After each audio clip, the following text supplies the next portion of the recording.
Merci de votre fidélité renouvelée au programme de Renouveau TV et bienvenue dans votre émission Regard croisé. Lancement de la campagne référendaire ce 2 juin, c'est la thématique qui va essentiellement occuper nos regards ce soir. Pour l'aborder, nos invités, ils sont 4. Le premier, Dr Amadou Albert Maïga, enseignant aussi, membre du Conseil national de transition. Dr Maïga, merci d'être sur ce plateau. Merci Barou. Deuxième invité, M. Alassane Abba, il est secrétaire général au niveau de la CODEM. Abba, merci d'être là. Merci bien, merci Barou.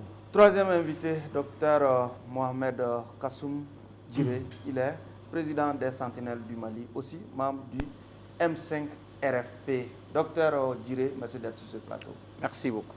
Quatrième invité, M.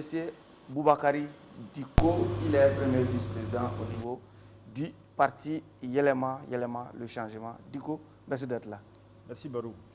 Avant donc d'ouvrir les débats, nous avons été informés que le parti Yelema a formulé une plainte contre M. Dr Amadou Albert Maïga suite à un débat qu'il a tenu ici dans ce même studio. Dr Maïga, vous êtes en mesure de nous confirmer cette information qu'effectivement suite à ce débat que la plainte a été formulée contre vous? Si Barou, c'est quand même regrettable. Effectivement, j'ai appris par voie de presse le vendredi 26 mai que le parti Yelema avait déposé une plainte contre ma personne suite au débat que nous avons tenu ici.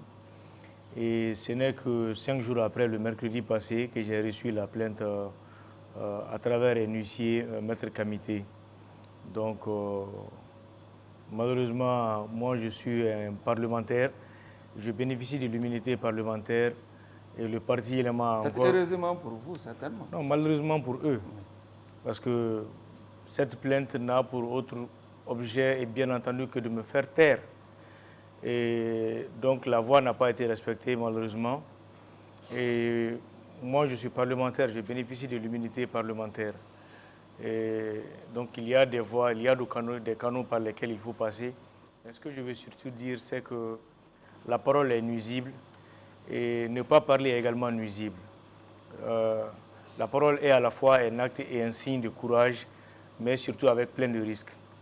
Cependant, s'il est vrai que nul n'a le droit d'occulter l'histoire, aussi minime soit-elle, d'un peuple, je consens ce risque. Ce risque de sortir tous les jours et de venir sur des plateaux télé pour édifier les Maliens et les Maliennes, pour apporter de la contradiction, pour dire ma part de vérité et pour défendre la transition. Cependant, nul n'est parfait. Il peut y avoir des dérapages, il peut y avoir des lapsus, comme ce fut peut-être le cas sur beaucoup de fois sur des plateaux. Et je n'ai jamais manqué l'occasion, quand même, en toute humilité, de présenter mes excuses, non seulement aux millions de Maliens. Oui, pour le cas d'espèce, il s'agissait d'un lapsus? Alors, pour le cas d'espèce, je ne pense pas avoir dit que le parti Yelema a tué des gens. J'ai dit qu'ils sont Yelema. Maintenant, j'ai dit vous avez tué des gens dans la foulée. Vous avez tué des gens, c'est pas ce que je voulais dire. Je voulais tout simplement dire que c'est l'amateurisme de M. Mara qui, quand même, a conduit à l'assassinat de ces nombreux militaires là-bas. C'est-à-dire cette manque de vision qui lui a manqué, ou encore cette erreur de jeunesse qui lui a manqué, et bien entendu qui a conduit certains militaires qui a fait que de telle sorte que certains ont perdu la vie, des visages qu'on ne verra plus jamais. Donc pour finir, je pense que toutefois les voies qui mènent au pardon doivent nécessairement passer par l'éclatement de la vérité. S'ils estiment utile que l'acte de M. Mara, président du parti Yelema au moment des faits et Premier ministre au moment des faits, n'a pas entraîné la mort des Maliens, la mort des militaires et la mort des préfets, qu'il prouve tout simplement le contraire. Mais qu'à cela ne tienne, ça a commencé ici et c'est la dernière fois que je vais me prononcer sur ce sujet parce que c'est déjà un dossier judiciarisé. D'accord. En tout cas, pour ce qui nous concerne, nous souhaitons un heureux dénouement de cette affaire finalement. Pour revenir à notre sujet du jour, nous avons appris la démission du ministre de l'Énergie et de l'eau, Lamine Sédou Traoré, qui a rendu effectivement le tablier ce vendredi Selon la teneur d'un communiqué de sa lettre de démission, nous sommes en train d'ailleurs de vérifier l'authenticité de la dite lettre de démission qui fait le chou gras sur les réseaux sociaux. Le ministre démissionnaire déjà reprocherait au président de la transition de ne l'avoir pas permis de procéder à certaines réformes. M. Alassane Abba, réaction déjà à cette décision, si vous voulez, à cette démission du ministre Lamine Sédou Traoré, précédemment, en tout cas, en charge du ministère des Mines, de l'Énergie et de l'Eau. Bon, j'ai suivi, j'ai appris, comme tout le monde. J'ai suivi un communiqué sur le RTM également, oui, qui avoue effectivement, qui dit que le ministre a démissionné. Oui. C'est vraiment regrettable parce que c'est quelqu'un qui a quand même acquis une certaine expérience. Et je suis de ceux qui pensent. Vous dites que vous regrettez déjà cette décision? Non, je dis c'est regrettable parce que pour moi, le problème de l'énergie, c'est très profond. Oui. C'est très, très profond. Je ne pense pas que ce soit la démission du ministre qui peut apporter, résoudre le problème de l'énergie. Le problème de l'énergie est très ancien au Mali. C'est très profond. Peut-être ces dernières années, avec les difficultés, ça s'est accru. Sinon, il y a toujours des coupures. Peut-être cette année, ça a pris une violence particulière en réalité. Je dis que c'est regrettable parce que je crois que la solution qu'il faut chercher, c'est les vrais remèdes. Le remède de choc, c'est ce que les Maliens attendent. Parce que je suis de ceux qui pensent, je ne suis pas médecin, je pense que, comme le disent les gens, ce n'est pas en cassant le thermomètre qu'on peut mettre fin à la fièvre, baisser la température. Il faut aller, c'est un problème très sérieux, très profond, cherchant des vrais remèdes, des remèdes durables, ce n'est pas des calmants. Et les calmants, une simple démission pour moi, c'est un calmant, le premier reste entier. La raison, et ce qui le prouve le plus, c'est que les coupures continuent. Oui. Il a démissionné, mais les coupures continuent. De maintenant, tout à l'heure, il y a longtemps que notre émission devrait commencer. Combien de fois vous êtes sortis? Parce qu'on subit les coupures. D'accord. Docteur Djiré, le ministre Lamine Sédou démissionne, mais accuse. Bon, ça c'est des jugements. Quand on démissionne, je pense que d'abord c'est quelque chose de personnel. C'est un choix. C'est un choix. Donc, ce qui est sûr, c'est que ça n'allait pas. Le peuple malien est vraiment mécontent, mais résilient. Donc, moi, ce que je dis, je ne peux que le souhaiter d'autres aventures, quoi. Merci. Diko, quelle réaction à cette nouvelle, la démission du ministre Lamine Sédou? Oui, rapidement. En fait, le ministre, la démission du ministre, on l'a appris sur les réseaux sociaux, comme je pense que beaucoup de Maliens. Sa démission montre en tout cas qu'il y a un problème dans le système.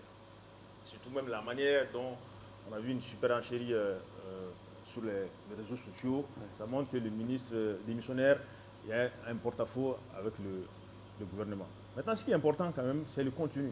Peut-être pas le gouvernement, le président de la transition. Bon, j'en viens. C'est que le contenu, quand en regardant, en analysant bien le contenu, on voit que le ministre pratiquement a souhaité faire des réformes, a souhaité faire des changements auprès du président de la République, le président de la transition. Et ces changements n'ont pas été voulus. On se pose la question aujourd'hui, pourquoi ces changements n'ont pas été voulus? Donc, l'autre question aussi, c'est que aujourd'hui, qui est au niveau de l'EDM? Cela sous-entend aussi peut-être que le nouveau patron de l'EDM est plus fort même que le ministre, parce que quand le ministre souhaite un changement et qu'on ne lui donne pas les moyens de sa politique, ça sous-entend qu'il y a un gros dysfonctionnement. Je voulais juste aussi dire un mot, c'est que les Maliens, au début de cette transition, on nous a vendu beaucoup de rêves, notamment l'autonomie en termes d'électricité. Moi, je pense qu'on a tous vu des grands groupes électrogènes à des coûts de milliards, si j'ose le dire. Ouais. Et justement pour nous donner la possibilité d'avoir l'électricité de façon pérenne. Et là, malheureusement, le constat est patent. C'est un échec. Donc aujourd'hui, on constate que le ministre a démissionné, mais les problèmes demeurent parce que nos artisans, nos coiffeuses, ceux qui animent le système économique de notre pays, aujourd'hui ont des conséquences considérables. Aujourd'hui, on n'a pas besoin d'être économiste pour savoir que toutes ces filiales économiques ont des baisses de chiffre d'affaires. Et qui paye la différence? Qui va payer la différence? Donc aussi, ça aussi, c'est important à le savoir. Maintenant, je voulais juste finir pour un mot. C'est que nous, en termes de vision politique, surtout au sein de notre formation politique également, les analyses sont là. C'est que le Mali a un des taux d'ensoleillement les plus importants de la sous-région. Je peux même le dire, le plus important de la sous-région. Donc, nous, ce que nous proposons, c'est avoir une énergie mixte. 30% du soleil, 20% d'autres renouvelables, au moins 50% des thermiques. Et à la finish, qu'on puisse avoir vraiment une énergie propre, une énergie qui permet à nos économies locales de se développer, une énergie qui permet à nos citoyens d'avoir l'énergie de façon pérenne. Docteur Maïga, pour une solution au problème du délestage, déjà, il y a beaucoup de Maliens qui réclamaient effectivement la tête du ministre Lamine Sédou. Voilà qu'il est parti. Est-ce que finalement, on peut dire que la tête du serpent est coupée à ce niveau? Non, ça, je ne saurais le dire, sincèrement. Pour ma part, il y a 2 semaines, on parlait quand même de ce sujet qui était problématique. Et éventuellement, nous, lors de l'examen de la loi de finances initiale 2023, nous avons quand même accordé une part importante du budget, bien entendu, dans l'accomplissement des directives ou en tout cas de la demande proposée par le ministère en charge de l'énergie. Et pour ce faire, on voulait tout simplement atténuer vraiment les délestages et éventuellement faire des investissements dans ce secteur-là. Depuis que nous sommes venus, nous sommes attelés à cela. Mais malheureusement, cette année, le résultat fut catastrophique. Le travail gouvernemental épuise énormément, surtout que c'est une transition. Certains ne sont pas habitués à subir assez de pression. Je ne sais pas réellement ce qui s'est passé, mais quand même j'ai été surpris de voir au journal télévisé hier soir que le ministre a rendu sa démission et que cette démission fut acceptée et que le département est confié pour le moment au ministre en charge des finances. Donc nous allons observer cela et prier pour que cette situation puisse éventuellement évoluer de façon positive et que les Maliens et les Maliennes puissent vraiment trouver de l'électricité qu'il faut pour éventuellement vaguer à leur occupation, parce qu'on ne peut pas prétendre au développement sans pour autant avoir... Sauf que les démissionnaires reprocheraient peut-être au président de la transition de ne pas lui laisser les mains libres déjà. Alors j'ai vu ce document sur les réseaux sociaux. Je ne peux pas confirmer l'authenticité de ce document, mais je doute fort qu'un ministre de la République puisse écrire en tout cas un document aussi salé à l'endroit d'un président de la transition. Je pense qu'il y a trop d'amalgame aussi. Il y a beaucoup de non-dits. Peut-être qu'un individu de mauvaise foi peut tout simplement s'atteler à écrire et à mettre le numéro. Sauf qu'on n'a pas non plus vu sa réaction de démenti en la matière. Bon, comme c'est seulement hier soir que ce document a commencé à circuler, on va observer et voir éventuellement. Mais quand même, j'ai vraiment des doutes sur l'authenticité de ce document. Mais pour ma part, je prie Dieu pour qu'on puisse éventuellement régler ce problème. Nous sommes convaincus qu'il y a des voies alternatives, il y a des solutions alternatives à ce problème qui ne date pas d'aujourd'hui, qui est d'ailleurs un problème structurel. Le ministre est venu trouver ce problème-là. Son rôle, c'était quand même de proposer une politique énergétique au Mali pour éventuellement sortir le Mali de ce déficit. Surtout qu'au moment de l'acquisition des groupes électrogènes, lui et puis les directeurs de la société énergie du Mali avaient rassuré les Maliens qu'il n'allait pas y avoir de coupure. Maximum 2 heures de temps, juste le temps de régler cela. Mais cela a été tout à fait le contraire. Et je pense qu'il se devait de donner une explication aux Maliens, mais plutôt quand même que de faire une lettre aussi salée à l'endroit du patron, du président de la République. Si tant est que cette lettre est authentique. Cette lettre est vraiment authentique. La campagne référendaire constitutionnelle du 18 juin a démarré ce vendredi dès juin à minuit. Déjà, quel commentaire, M. Abba, par rapport à l'ambiance des premiers jours de cette campagne référendaire? Merci bien. Comment vous observez déjà l'ambiance? Moi, je ne vois pas d'ambiance. Parce que vous êtes pour le non. Hein? Nous ne voyons pas d'ambiance. J'ai appris que la campagne est ouverte. Effectivement, dans certains quartiers, ça et là, j'entends. Il n'y a pas de foule, il n'y a rien. J'ai vu l'autre jour une image qui passe de Kouchala qui prouve que la campagne est ouverte. Mais ce que je vais vous dire d'abord, s'agissant de la CODEM, c'est que nous ne sommes pas du tout partants pour le référendum même. Oui, le principe. Le principe même du référendum que nous rejetons. Parce que nous l'avions dit depuis le début, nous recusons carrément le référendum parce que nous pensions que l'initiateur de ce référendum est mal placé pour le faire. Il n'en a pas du tout la capacité, il n'en a pas du tout la légitimité, il n'en a pas le droit, en un mot. Donc pour nous, la Constitution elle-même, elle existe et elle dit comment elle doit être modifiée. Donc à partir de cet instant, nous avons dit par principe. Sauf qu'il ne s'agit pas dans le cas d'espèce d'une modification, mais d'un changement. Mais carrément d'une nouvelle constitution. Oui. Nous n'étions même pas d'accord, nous, hein, pour toucher même à une virgule de la Constitution, à plus forte raison, rédiger une nouvelle Constitution. Parce que la Constitution le dit très clairement. La Constitution ne parle que de sa révision. Sa modification globale est assimilée à un coup d'État. Et le coup d'État est un crime imprescriptible pour la Constitution et pour les Maliens. En tout cas, ceux qui ont rédigé la Constitution, jusqu'au coup d'État, pour moi, je ne savais même pas qu'un coup d'État était encore possible jusqu'à l'avènement de Sanogo. C'était ce que j'avais dans la tête. Malheureusement, 2 coups ont suivi. Ils sont venus dire qu'ils vont respecter la Constitution à un début. Après, il en est sorti une nouvelle Constitution. Pour nous, on ne peut pas appeler les Maliens aujourd'hui à aller pour un vote de oui ou pour un vote de non. Parce que c'est la Constitution elle-même, c'est le principe même, c'est la démarche même que nous rejetons. Parce que pour nous, ça contient un danger. Ouais. Et le danger, c'est quoi? C'est diviser les Maliens. Le danger, c'est quoi? C'est fractionner les Maliens. Ce n'est pas obtenir l'inclusivité, l'adhésion de la classe politique malienne. Elle n'est pas entièrement. Ok, on va en revenir. Hein. Docteur Djiré, déjà, l'ambiance autour de cette campagne référendaire, comment vous l'observez à travers le Mali? Non, l'ambiance, elle est bonne. Je viens tout de suite d'une conférence de presse de la société civile. Nous, mouvement de la société civile, on a rallié la direction de la société civile à travers le président Alain pour essayer d'organiser la société civile parce que je pense que ces campagnes référendaires sont uniques. Dans l'histoire du Mali, je pense qu'un projet de constitution n'a jamais été soumis aussi à des débats, à des discussions que ce projet. Deuxième lecture, c'est que moi, j'analyse ce projet sur 3 angles. Première, la constance, le consensus et la souveraineté.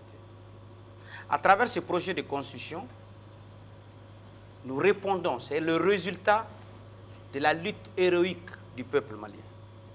Donc, sinon, nous allons décrypter le contenu. Oui, c'est pour vous dire l'ambiance, c'est-à-dire l'ambiance qui voilà. Parce que pour parler de l'ambiance, il faut parler du contexte. Oui. Il faut parler de comment les gens voient, à moins qu'on ne soit dans le même pays. Parce que moi, je vois une grande mouvance. Aujourd'hui, déjà, on a vu des grands partis politiques qui sont en train de déjà battre campagne à leurs frais et qui sont en train de vraiment prôner le oui. Les plus grands partis. Donc, moi, je dis que ce projet de constitution est dans un consensus absolu. D'accord. Donc, sur ce, je pense que cette ambiance va continuer. Et prochainement, nous irons à l'intérieur, à l'extérieur du pays pour expliquer aux Maliens qu'il ne s'agit pas de révision de la Constitution, sinon c'est un projet d'une nouvelle Constitution. Okay. Cela est très important. D'accord. Diko, au niveau du parti Yelema déjà, je sais que vous, personnellement, vous avez opté pour le non contre cette Constitution déjà. Vous n'allez pas donner votre caution pour que cette constitution passe déjà. Est-ce qu'on vous donne le périmètre nécessaire pour que vous puissiez effectivement vous exprimer, convaincre aussi vos concitoyens à voter contre cette constitution? L'ambiance, elle est comment au niveau du parti élément? Bon, déjà, je pense qu'il y a pratiquement 1 mois et demi de cela, quand le collège électoral a été convoqué, sur ce même plateau, on a énoncé un certain nombre de défis. Et je pense que ces défis, certains ont été pris en compte et certains restent encore non résolus. Ça, c'est important à rappeler. On est en pleine campagne. Et je rappelle que jusqu'à présent, nous avons dans certaines localités, l'ECHE n'est pas opérationnel. Jusqu'à preuve de contraire. Est-ce qu'on vous permet déjà de battre campagne contre la Constitution? Non, déjà c'est important. C'est important ce que j'ai dit. On va en revenir à la préparation matérielle. Donc aujourd'hui, c'est un constat patent que l'organisation logistique organisationnelle n'est pas assez opérationnelle. Donc ça, c'est important à rappeler. Maintenant, il y a un autre point, c'est que oui, la campagne a commencé, mais on va dire que c'est timide. Voilà. Donc on peut dire qu'il y a une petite bonne ambiance entre les oui et les camps de oui, entre les camps de non. Donc ce qu'on veut souhaiter, c'est qu'on donne la possibilité aux Maliens vraiment de débattre, qu'on donne la possibilité aussi aux gens de donner leur position en fonction de leur conviction. Mais ce qui est aussi important à rappeler, c'est que la campagne de vulgarisation, pour moi, a été un échec. Un échec patent par les autorités de la transition. Parce que, pas plus tard qu'hier, j'ai fait un petit sondage. Et vous pouvez me faire les sondages. Vous demandez aux Maliens, c'est quoi le contenu de ce projet? Mais ils vont vous dire, non, c'est Assimi. C'est qu'ils insinuent le contenu du projet à un individu. Et ça, ce n'est pas les Balikouras. Les Balikouras veulent qu'on explique le contenu du projet.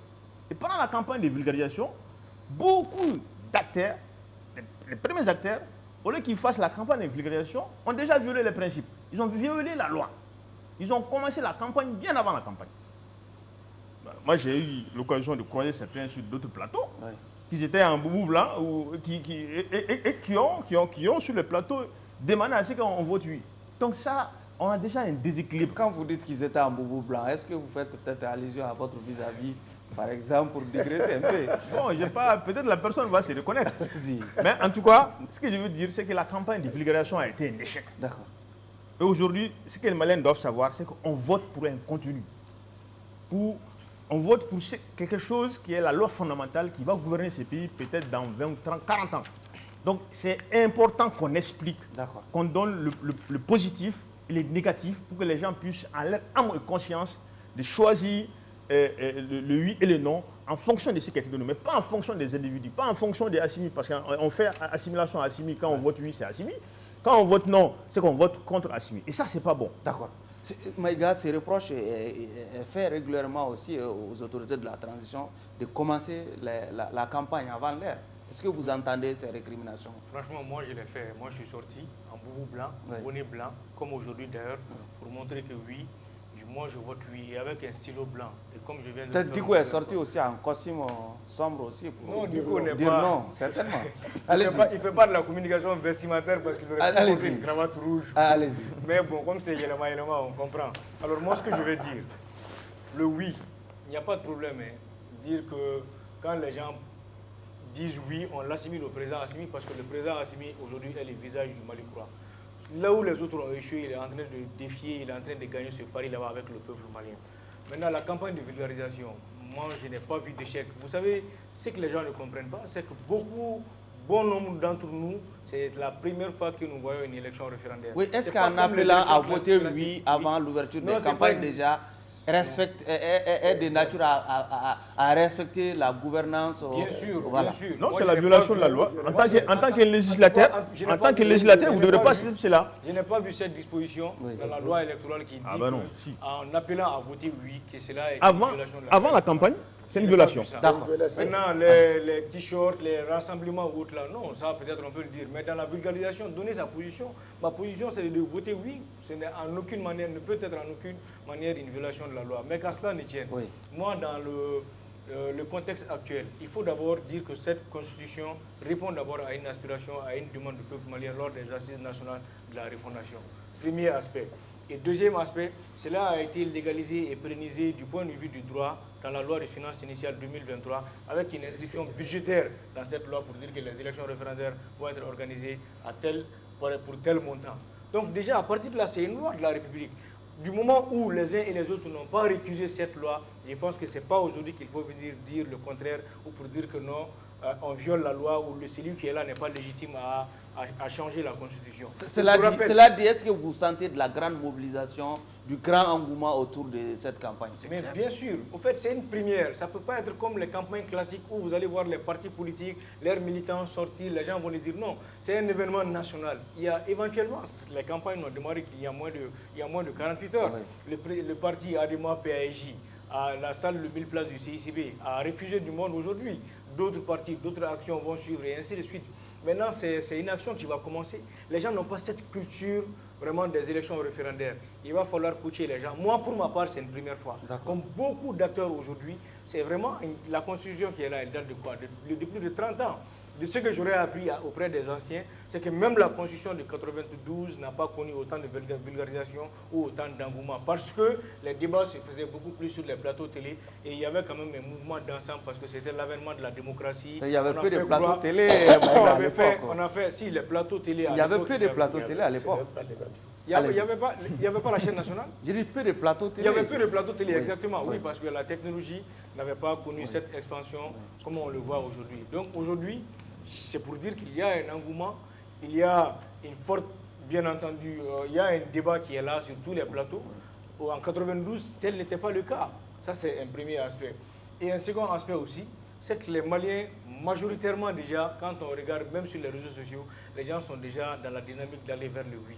Maintenant, ce qui compte pour nous, les partisans du oui, c'est quand même un taux de participation assez élevé et un oui massif. Et pour terminer, nous sommes républicains, nous sommes démocrates et nous sommes légalistes. Parce que quand vous regardez le comité national de légal accès aux médias, nous avons quand même donné un temps, le même temps qui est donné au camp du oui, ce même temps est donné au camp du non. Donc c'est pour dire que le débat démocratique est lancé et pourvu que le meilleur gagne. Et nous allons gagner parce que le oui va l'emporter.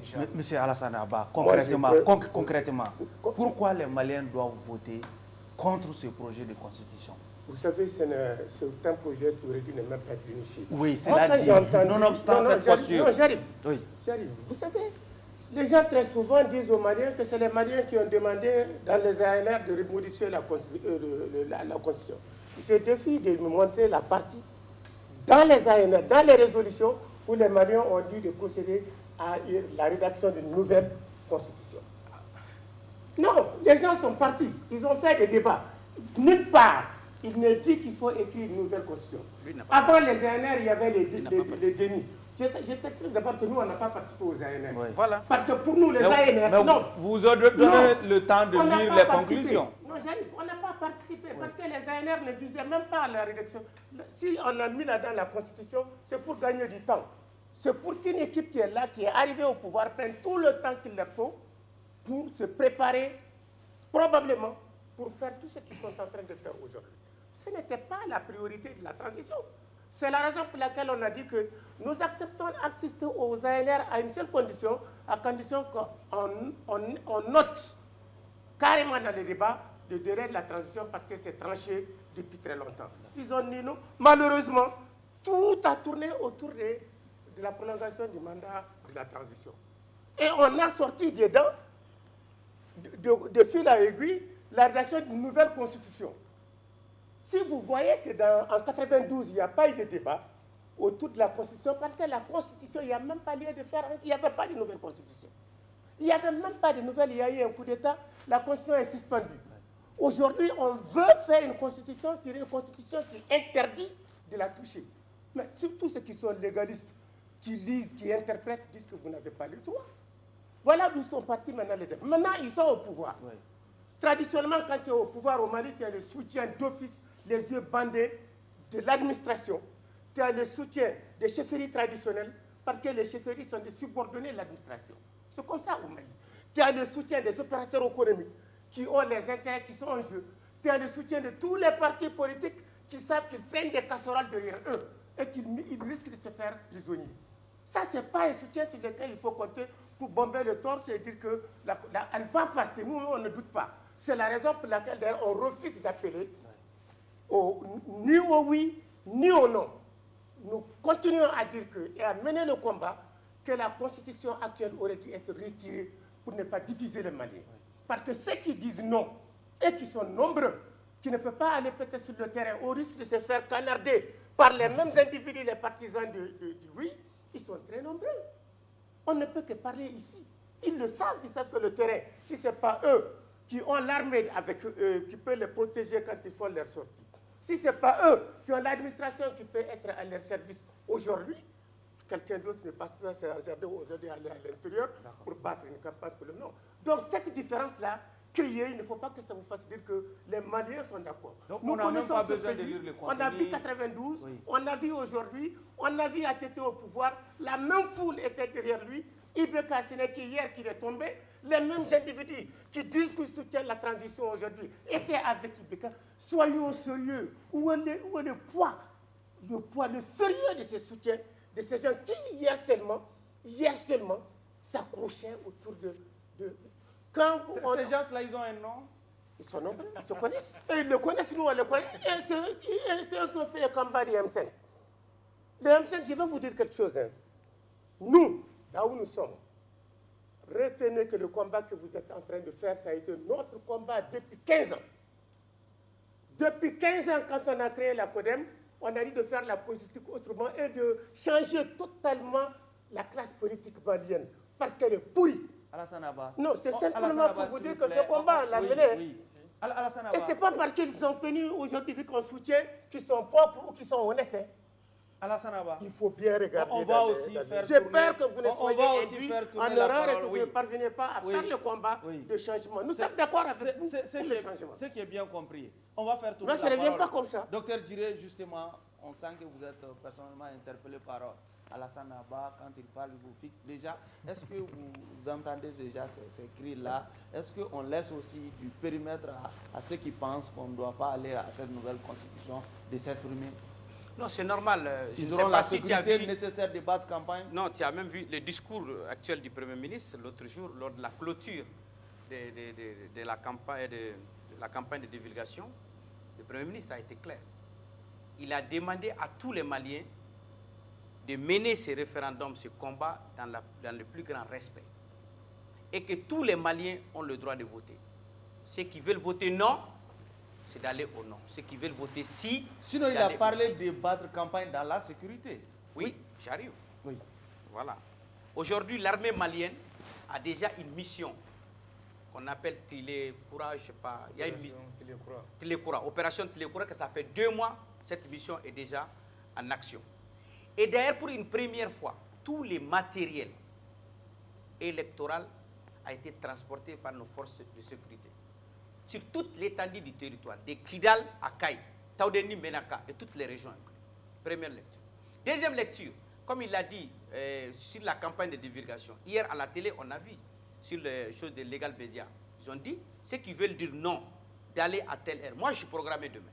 Donc, ça veut dire qu'il n'y a pas de problème dans ça. Troisième des choses, pour revenir à la question du papa. Moi, je suis d'accord sur ce qu'il a dit. Non, je parle de la sécurité de ceux qui souhaitent battre campagne. Mais c'est pour ce que j'ai dit. Est-ce qu'ils auront la sécurité nécessaire? Non, ça, je ne peux pas te dire qu'ils auront la sécurité nécessaire. Ouais. Moi-même, je n'ai pas la sécurité nécessaire. Mais c'est que j'ai une conviction que je dois défendre. Sécurité 100%, il y en aura dans aucun pays. On a vu les référendums de 92, comment ça s'est passé en pleine rébellion. Les élections qui sont passées en 2012, où Soumaïla Cissépé a son nom a été, c'était en insécurité. Mais il ne faut pas que l'insécurité soit un motif pour lequel on va dire qu'on n'irait pas au référendum. Mais les référendums, ce programme électoral, c'est des exigences de nous, de la classe politique, de la communauté internationale. C'est pour que nous soyons cohérents avec notre temps. Nous avons essayé de tout faire. Si tu vois aujourd'hui, on a des cartes biométriques. Voyant que les cartes biométriques ne peuvent pas suffire, on a même dépêché, c'est décret, dire aux Maliens qu'on paie, comme c'est un référendum, c'est une consultation du peuple. Si vous êtes d'accord avec cette nouvelle alternative, de mettre en place les bases du Malikoura, vous pouvez voter avec votre carte d'identité. Les Maliens sont d'accord. Donc pour aller sur ça, c'est qu'il a dit, la lutte que nous sommes en train de mener, comme je te l'ai dit, j'ai dit oui, votez le oui, pourquoi? Votez le oui pour la cohésion sociale, votez oui pour le Mali nouveau, pour la création d'un nouvel homme politique malien avec une vision nouvelle. Pourquoi aujourd'hui tout le monde se reconnaît dans le président de la République? C'est parce que peut-être là où d'autres ont échoué, lui il a réussi. Quand même, il faut reconnaître cette valeur intrinsèque de l'homme. Tout le monde ne peut pas aimer quelqu'un comme ça. On n'a pas dit que c'est la constitution des Assimi, mais c'est la proposition, c'est la matérialisation de ce que les assises nationales de la refondation ont demandé. Mes 2 collègues n'étaient pas aux assises, c'est leur opinion. Mais ils n'ont jamais manqué au débat politique. Ils ont donné des arguments, ils ont donné des observations qui ont tenu, d'autres ont été prises en charge. Donc maintenant, moi je résume ce programme référendaire en 3. Allez-y. Je dis c'est la constance, c'est le consensus et c'est la souveraineté affichée. Pourquoi je dis c'est la constance? Parce qu'un homme, dans un combat, dans une vision politique, il faut être constant. Le jeudi 14 mai 2020, nous, membres de EMK, avons appelé le peuple malien à aller vers une 4e république. Les documents sont là. C'est une preuve. Donc ce combat que nous sommes en train de mener, c'est notre combat. C'est le combat de notre vie. On a décidé d'écrire les bases du nouveau Mali à travers des Maliens pour des Maliens. Deuxième chose, donc je dis la constance. Nous sommes constants dans notre combat. Deuxième chose, le consensus. Oui. Tout le monde a été appelé. Tous les partis politiques. D'ailleurs, la finalisation a posé un mois pour que le président puisse parler lui-même à toutes les forces vives de la nation. Ceux qui étaient opposés sont venus à la finalisation. Donc je peux dire que cette nouvelle constitution, ce projet est consensuel. Troisième, ça affiche notre souveraineté, nos trois principes de la gouvernance malikoura, à savoir notre souveraineté doit être prise en charge. L'intérêt, c'est-à-dire nos choix stratégiques et nos partenaires stratégiques doivent contenir et l'intérêt du peuple malien. Il est de l'intérêt du peuple malien aujourd'hui que les Maliens se donnent les mains. Moi, ce que je vais appeler, c'est quoi? C'est de faire des campagnes comme un match de football. On va revenir. Dans la joie. Avec tous ces biens que Dr Djiré prête à ces projets de nouvelle constitution déjà, est-ce qu'il y a lieu encore d'appeler à voter contre en écoutant Dr Djiré? Déjà, moi je voulais juste rappeler que M. Albert, c'est un législateur. Un législateur par défaut vote les lois, il fait les lois, il doit respecter les lois. C'est très important. Faire les campagnes avant l'ouverture des campagnes, c'est une violation claire et nette de la loi. Ça c'est un fait. Le deuxième fait que je voulais rappeler, c'est que beaucoup de gens... C'est clairement écrit dans la loi électorale. Ça c'est clair. D'accord. Vous êtes législateur, vous devez le savoir, M. Albert. Et le deuxième point qui est aussi important, c'est que dans beaucoup d'endroits, je me dis même dans ma commune, dans beaucoup de communes, même dans pratiquement toutes les communes du Mali, les gens ont fait une campagne avec la photo d'Assimi sur le projet de constitution. Ça c'est clair, ça c'est officiel, tout le monde le sait. Et ça aussi, c'est pas l'État, c'est des gens. S'il vous plaît, c'est une violation de la loi. Et ce n'est pas n'importe qui. C'est des gens qui ont les bouches autorisées à le faire. Et ils l'ont fait. Ça aussi, c'est une violation de la loi. Donc, faisons extrêmement attention. Ce pays n'est pas une question de loi. Ce pays, c'est une question des individus qui ne respectent pas la loi. On est en train de faire pratiquement les mêmes erreurs qui nous ont fait tomber. Et quand on continue à ça, ce sera les mêmes effets. Sinon, vous n'êtes pas en train de parler du contenu. Hein? Voilà. Oui, je vais revenir. Allez-y. C'est juste une parenthèse pour un petit rappel. Maintenant, le contenu. Oui. Moi, je voulais que vous sachiez trois petites choses. La première chose, d'abord, en tout cas nous, moi personnellement, quand on fait appel à un projet de réforme constitutionnelle, il y a trois principes que je regarde. Le premier principe, c'est d'abord l'équilibre des différentes institutions. Oui. Le deuxième principe, c'est la séparation des pouvoirs. C'est les pouvoirs qui arrêtent les pouvoirs. Le troisième principe, c'est la transparence, c'est la bonne gouvernance, c'est est-ce que le projet est vertueux ou pas, est-ce que ce projet est bien pour la population malienne. Là, c'est trois principes que je regarde. Et ces trois principes, plus les valeurs de ma formation politique également, si elles sont réunies, en ce moment, je rentre dans le fond. Et malheureusement, je constate que le fond de ces projets de constitution sont aux antipodes des principes, des trois principes dont je viens de vous évoquer, et sont aux antipodes des valeurs et principes de notre formation politique. En plus de ce que nous avons défendu. Moi, je fais partie quand même des premiers responsables politiques qui étaient en première ligne en 2017 contre le fameux projet de réforme constitutionnelle de IBK. Et je vous rappelle que ce projet est meilleur que ce projet actuellement. Le projet d'IBK en 2017, dans le fond, est meilleur que ce projet qu'on nous a présenté aujourd'hui. Maintenant, pourquoi j'appelle à voter non? C'est important de le savoir. Parce que ce projet divise. Contrairement à ce que vous dites. Ça, c'est là où vous le faites déjà au nom de votre parti? Oui. D'abord, je le fais à mon nom, à mon propre nom. Oui, ensuite? Je suis un responsable du parti. Très bien responsable. Et en plus, j'ai des sympathisants, des militants, des gens qui me suivent. Je suis un conseiller municipal, je suis un élu. Donc, toutes les personnes qui me suivent, je les appelle à voter non. Pourquoi? Allez-y. Le pourquoi, c'est parce que d'abord, ce projet divise. Je n'ai jamais vu un projet aussi qui divise, depuis l'histoire de notre pays. Je n'ai jamais vu un projet qui divise. Ça divise la société civile. Ce projet divise la diaspora, qui est un des grands contributeurs économiques de notre pays. Ce projet divise les religieux. Je n'ai pas besoin de rentrer dans le détail, vous savez, autant que moi. Ce projet divise même l'armée. Ce projet divise la CEMA. Et pratiquement toutes les grandes couches de notre société civile ne se reconnaissent pas dans ce projet. C'est un projet qui divise. J'espère que ce projet ne divise deuxième pas point, les partis éléments. Hein? Deuxièmement, ce projet fait la promotion de la corruption. Oui. La promotion de la corruption, je pèse les mots. Pourquoi? Parce que dans ce projet, il y a le président qui est le président du Conseil supérieur de la magistrature, qui a la main mise sur la justice. Et la justice, elle est censée être équitable, équidistante entre tous les individus. Et ce projet fait en sorte que le président a la main sur la justice. Et en plus, vous avez l'exécutif, le gouvernement, le président, dont pratiquement tous les pouvoirs sont centrés à leur niveau. Et tout le monde sait que le poste de corruption, ça se situe à ce niveau. Donc ce projet encourage la corruption. D'autre part, ce projet encourage le coup d'État. Absolument. Il y a un article, un fameux article, peut-être Albert peut me le rappeler parce qu'il a bien bûché cette partie. 188. Exactement. Donc, qui banalise le coup d'État, qui dit tout simplement tout ce qui a été fait, allez, bye bye, et zéro. On recommence à zéro. Donc ça donne la promotion au coup d'État. Et là, le Mali n'a pas besoin de ça. En plus, ce projet n'est pas réformateur. Je vais vous dire quelque chose. En 2020, les années sombres de 2020, Guiré se rappelle très bien en 2020. C'était un des grands acteurs de M5RFP. Où le Mali est tombé. Le Mali est tombé pourquoi? Le Mali est tombé parce qu'il y a eu tripatouage des élections par l'administration territoriale. Le Mali est tombé parce que la Cour constitutionnelle s'est donné les pouvoirs, parce qu'il avait ses pouvoirs dans l'article 40 de sa loi organique. D'accord. Il avait les pouvoirs de réformer les résultats des élections.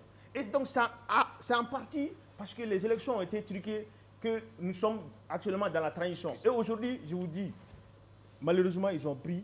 Le pouvoir de la Cour constitutionnelle est maintenu. Est maintenu et avec une valeur constitutionnelle. Mais ça, c'est grave. C'est extrêmement grave ce qui se passe. Diko, on va donner la parole à Dr Maïga. Maïga, avec un projet qui divise, pourquoi doit-on voter pour oui pour un projet qui divise? Je ne suis pas d'accord avec tout ce qu'il a dit. Oui. Du début jusqu'à la fin, tout ce qu'il a dit, j'ai une vision contraire et farouchement opposée à tous ses propos. D'abord, dans un premier temps, pour répondre à mon aîné, je vais tout simplement lui dire que les assises nationales du 27 au 30 décembre 2021 ont bien précisé et ont bien demandé la rédaction d'une nouvelle constitution. Peut-être que le document qu'il a peut-être n'est pas un document authentique. Sinon, de façon officielle, j'étais dans la salle de CICB quand on a lu le rapport. Ça, je peux lui confirmer cela. Alors, pour les campagnes, l'insécurité... Non, pas tout de suite, mais je pourrais éventuellement le mettre après à votre disposition. Ça n'existe pas. D'accord. Il va continuer à son développement. Allez-y. Je serais très heureux de remettre ça parce que nous, on a monté une équipe pendant un mois pour nous trouver l'endroit où on a dit d'aller à une nouvelle constitution. Même nos juristes sont impliqués. Dans tous les cas, autour de ce plateau, on n'a pas la possibilité de vérifier. Absolument. Allez-y. Donc ça, c'est un. À supposer même qu'il a raison, même si je suis convaincu que c'est dedans. Ouais. Il y a le président Alpha Omar Konaré qui avait tenté quand même de modifier une constitution. Le président Feu Général Amadou Toumani Touré, le président Feu Ibrahim Boubacar Keïta. Cela veut dire que la nécessité d'aller vers une nouvelle constitution ou une modification, le débat ne se pose pas. Maintenant, est-ce que la sécurité, est-ce que le camp du non? Je pense que tous les Maliens naissent et demeurent libres, égaux en droit et en devoir. Pour ce faire, l'armée ne connaît pas de camp du non et l'armée ne connaît pas de camp du oui. Si les Maliens veulent aller battre campagne pour le camp du non, l'armée va les sécuriser et l'État fera tout pour les sécuriser et pour les mettre dans leurs droits. Seulement, ce qu'ils ne disent pas, c'est qu'ils n'ont pas de partisans de non. Quand ils vont dans les contrées, dans les coins les plus reculés du pays, ils ne trouveront personne. Il n'y a que peut-être du bétail là-bas pour éventuellement dans le pâturage. Sinon, des individus quand même sont déjà d'accord pour le oui. Maintenant, qu'à cela ne tienne, la question sur éventuellement ce que Diko disait, une constitution qui divise, sincèrement non. D'abord, il y a l'équilibre des pouvoirs. C'est vrai, il a raison, le pouvoir arrête le pouvoir. Avant, le Premier ministre était responsable devant le Parlement. C'est pourquoi d'ailleurs, il y a un ancien Premier ministre qui est allé à Kidal en 2014. Et jusqu'à preuve du contraire, on est en train de lui tenir rigueur par rapport à ce qui s'est passé là-bas. Et lui aussi, il dit que non, que c'est le président qui l'a envoyé. Ça, c'est fini dans la nouvelle constitution. Dans la nouvelle constitution, le gouvernement est responsable devant le président. Et le président, lui aussi, il est responsable devant le Parlement. Et le Parlement peut même démettre le président de ses prérogatives. Notamment, ça c'est un premier aspect. Deuxième aspect, le président, c'est lui qui fait un discours, un état de la nation. Et dans ça aussi, il va chaque fois devant le Parlement qui s'est réuni en congrès pour éventuellement décliner sa déclaration de politique générale pour voir ce qui a marché, ce qui n'a pas marché. Et le Parlement, à partir de l'appel, est tenu rigueur. Donc désormais, on ne peut pas se cacher derrière un président pour dire que j'ai fait ça, je n'ai pas fait ça. Le président lui-même directement est tenu rigueur vraiment de ses agissements politiques. Et ensuite, quand on regarde aussi du côté de la légitimité traditionnelle, vous savez, le problème dans notre pays, c'est quand même un problème de justice. La distribution de la justice est faite de façon déséquilibrée. Le Conseil supérieur de la magistrature, mais elle est ouverte à d'autres corporations. Ce n'est pas que le président, même dans la Constitution actuelle, le président est le président du Conseil supérieur de la magistrature. Pourquoi vous voulez qu'on l'enlève de l'autre côté? Mais seulement, ce Conseil supérieur de la magistrature a été renforcé même par des anciens chercheurs d'autres corporations. Pour dire même qu'à ce niveau, il y a eu une variation. Je ne sais pas si nous avons le même projet. Et ensuite, quand on regarde encore du côté des finances publiques, quand même, dire que ça entraîne ou encourage la corruption, je ne suis pas d'accord. Il y a une plus haute juridiction des finances publiques qui a été créée, qui est une Cour des comptes, qui est d'ailleurs une disposition et une demande de l'Union économique et monétaire ouest-africaine. Là encore, je ne suis pas d'accord. Et au niveau de la justice encore, les légitimités traditionnelles, aujourd'hui, ont ce pouvoir quand même, bien entendu, de régler vraiment les problèmes, les différends entre les uns et les autres, avant qu'on arrive à la justice. Parce que l'État quand même n'est pas présent partout dans notre pays. Il faut quand même le reconnaître et le dire de façon claire. Ça, je l'admets et je suis d'accord avec ça. Maintenant, au niveau des institutions de la République aussi, d'autres institutions aussi ont disparu. Il y avait une haute cour de justice qui couvrait non seulement les ministres, les députés ou autres grands barons de l'État quand même qui, même si certains sont épinglés pour détournement de deniers publics, on ne pouvait pas les prendre, il fallait passer par cette institution. Et cette même institution était animée par des députés, et des députés acquis à la cause de la majorité présidentielle. Est-ce qu'on peut encore dire que cette constitution ne reflète pas la volonté populaire à partir du moment où cette institution a disparu et les ministres ou autres barons de l'État peuvent être épinglés et jugés au niveau des tribunaux de droit commun? Je peux en citer autant d'exemples, bien entendu, qui sont des innovations. On va malheureusement faire le dernier tour Oui, vous aurez la parole. On va faire le dernier tour de table. Oui, allez-y, on va faire le dernier. Vous avez 3 minutes. Bon, vous savez, hein, moi, ce que j'ai entendu de la part de mes neveux, là, parce que c'est des neveux, ça ne m'encourage pas et ça me fait peur. Ça a aggravé ma peur. Parce que nous, on dit que avec la nouvelle jeunesse qui parle de nouveaux Malikoura, les mentalités vont totalement changer. Vous savez, ce n'est pas les textes qui n'existent pas. Hein. La corruption, là, tout est là pour condamner la corruption, pour l'arrêter. C'est écrit noir sur blanc. Mais la corruption continue. Vous avez beau pris des textes là. La Constitution a beau signaler. Ce n'est pas ça qui va arrêter la corruption. Je suis d'accord. Ce n'est pas ça, hein. Les lois, ce n'est pas les lois qui n'existent pas. La loi est très claire. Mais vous-même, vous savez que la corruption va continuer. Elle va continuer tant qu'il n'y aura pas de justice, tant qu'il n'y aura pas de super-hommes, de véritables hommes qui puissent arrêter tous ces gens, mettre chacun sur le chemin. Ça va continuer. Nous sommes au Mali, hein. On sait comment ça se passe. Maintenant, cette constitution-là, elle n'est pas bonne. Il ne faut pas aller dire aux gens que la constitution est bonne. Hachimi. Pour nous, Hachimi, c'est un homme qui va passer comme ATT a passé. Il va passer comme Ibeka a passé, comme Modibo Keïta a passé, comme Alpha a passé. Nous avons besoin d'une véritable constitution qui va résister au temps. C'est de ça qu'on a besoin. Cette constitution, en réalité, on l'a façonnée. Ils ne vous disent pas la réalité. C'est des gens qui ne veulent pas du tout bouger. Ils ne veulent pas sortir de la transition. Ils veulent rester indéfiniment dans la transition. C'est pourquoi ils ont inventé cette constitution. Ils ont dit aux gens que c'est les Maliens qui le demandent. Demain, quand la constitution sera votée, je vous le dis, c'est ce qu'ils vont dire aux Maliens, que désormais, nous avons une nouvelle constitution. Nous ne sommes ni tenus par la charte, ni tenus par la constitution sur laquelle nous ne sommes pas dupes. Hein. Les Maliens ne sont pas comme les jeunes gens. Ce que vous dites là, ça c'est le propre des partis politiques. D'ailleurs, nous, on ne connaît que ce jeu-là. Donc ce jeu, vous ferez tomber grossièrement là-dedans, alors que c'est nous qui avons appris à ces gens-là à faire sur ce petit piège-là. Ça ne marchera pas. C'est faux. Ça ne marchera pas. Si vous dites qu'il y a stabilité, que les Maliens ont opté pour ça, c'est archi faux. Le paysan lambda n'a jamais lu ça. Il ne sait même pas ce que c'est la Constitution. Il nous appelle tous les jours qu'est-ce qu'on doit faire. Donc nous, qui sommes certains que c'est dangereux de donner ce quitus à ces gens-là à partir de l'adoption de la Constitution, on dit de ne même pas de la retirer. La grandeur du président de la transition, c'est de constater que cette constitution divise la population malienne. D'accord. Qui est d'accord avec ça? Et quel est le problème oui, que ça règle? oui, Comme me disent, c'est le problème que cette constitution règle? Alassane Abba, on me fait signe que... Est-ce que ça règle le problème de la faute électorale? Oui, on va donner la chance aux autres aussi de conclure. Oui. Ça ne règle rien. On va donner la chance aux autres aussi de conclure. Docteur Djiré, 30 secondes. Allez-y. 30 secondes? Oui.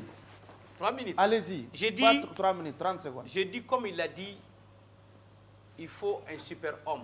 Oui. Et ça a été prouvé. Tout le peuple malien ne peut pas se voir dans une chose et qu'aujourd'hui, la même personne me dit que c'est faux. Donc je passe sur ça. Dans le préambule même de du projet de nouvelle constitution, on nous parle de lutte contre la corruption. Cette nouvelle constitution nous permet d'afficher notre souveraineté sur nos ressources minières. Cette nouvelle constitution évite ce qu'on appelle le nomadisme politique. Avant, nous avons vu dans ces pays des partis politiques qui passent comme législateurs une fois à l'Assemblée. Ce sont ces mêmes gens qui font des combines. Ça, c'est fini. Cette nouvelle constitution ne divise pas la diaspora, contrairement. Ça donne la possibilité à la diaspora d'être député. Depuis combien de temps la diaspora investit au Mali plus de 1000 milliards. Mais la diaspora n'a jamais été prise en compte. Cette fois-ci, nos amis, nos frères de la diaspora que je salue ici, que tout le monde sait que c'est la diaspora qui fait les vraies luttes. Mais cette diaspora peut être députée. Cette diaspora peut être même président de la République, à condition qu'elle reste malienne. Et quand on veut être chef de famille, soit tu es de la famille, soit tu ne l'es pas. Docteur Djiré, troisième des choses. Malheureusement pris par le temps. Troisième des choses. Oui. Mais aujourd'hui, les Maliens, les partis politiques, tout le monde a demandé l'avènement de l'EJ. Aujourd'hui, c'est l'EJ qui est en train d'organiser les élections. C'est l'EJ qui est assisté par le ministère de l'administration territoriale. Sinon, nous avons une direction de l'EJ que vous-même vous avez participé. Et que les partis politiques, au lieu de donner quelqu'un, ils sont allés au tir au sort. Donc moi, je pense que... Tirage au sort. Oui. Moi, je pense qu'à un moment donné, nous devrons nous donner les mains. C'est ce que j'appelle les Maliens de la diaspora, comme les Maliens ici à Gourmara-Rousse. Donnez-vous les mains. D'accord. Cette transition, et cette nouvelle constitution, ce projet de nouvelle constitution, c'est l'extrait de naissance du Mali nouveau. Et nous avons dit, pour un Mali nouveau, il faut un nouvel homme politique malien. D'accord. Diko, vous allez saisir cette main tendue. Moi je n'ai pas vu la main tendue. Donc, en tout cas, je voulais quand même dire que ce projet de constitution divise. Ça divise. Ça, c'est un constat.